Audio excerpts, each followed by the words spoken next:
Boulevard Désert, bonjour. Bonjour. Merci beaucoup d'avoir accepté de nous rencontrer pour cette interview. C'est un grand plaisir pour nous de vous recevoir sur Star News. Pour commencer, comment s'est créé le groupe Boulevard Désert? On s'est créé quand on était au lycée, quand on avait 15 ou 16 ans. Voilà, on s'est rencontrés au lycée, on était des amis. Voilà, on s'est rencontrés dans la cour de récréation et puis on a voulu monter un groupe et ça s'est fait comme ça, il y a 12 ans. Pourquoi ce nom? Parce que Sylvain aimait bien, Sylvain c'est lui, il aimait bien un DVD de Vincent Delerme qui s'appelait Un soir Boulevard Voltaire. Et on trouvait que c'était un petit peu long, mais ça l'inspirait bien, donc on a coupé tout ça, on l'a mixé, et puis ça a donné Boulevard Désert. D'accord. Votre musique est une musique ensoleillée. Elle nous donne également l'impression de voyager vers le sud de l'Espagne ou l'Amérique du Sud. Quels sont les artistes qui vous ont influencé?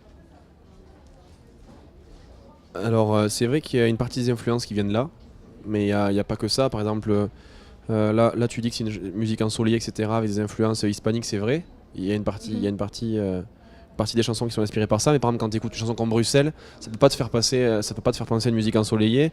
Mais j'ai vu qu'il y avait Manu Chao qui était passé à ce festival en début de festival.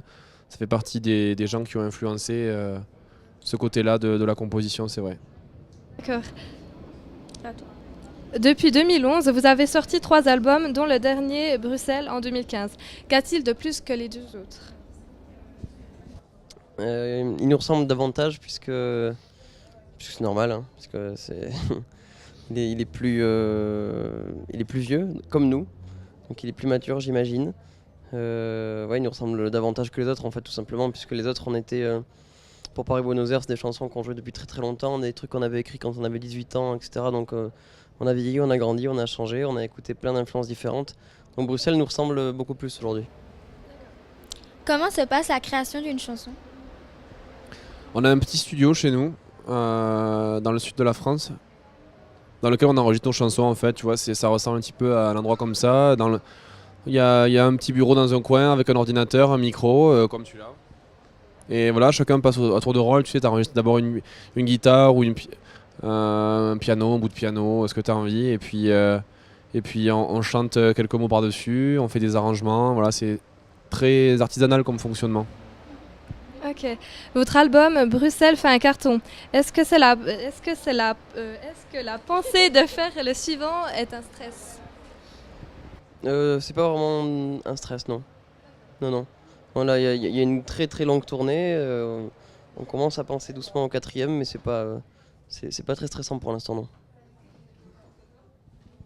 D'après votre site internet, votre tournée 2016 s'arrêtera le 8 décembre. Mais avant cela, il vous reste encore 30 dates. Comment faites-vous pour tenir le coup? C'est une bonne question. Comment on fait pour tenir le coup? Écoute, on a une hygiène de vie qui est pas trop médiocre.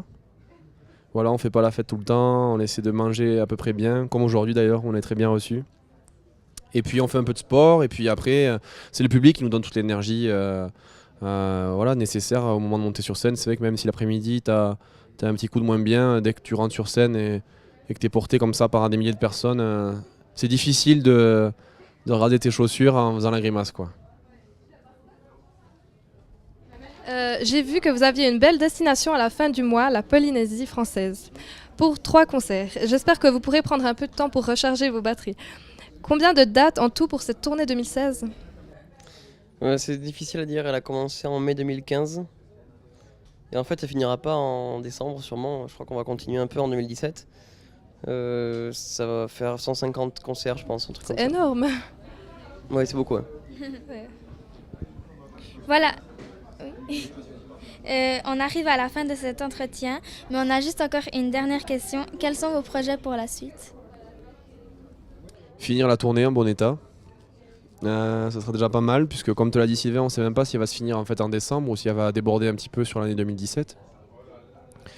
Et puis on pense doucement un 4e album, tranquillement à venir. Voilà, c'est un joli programme déjà. Ok.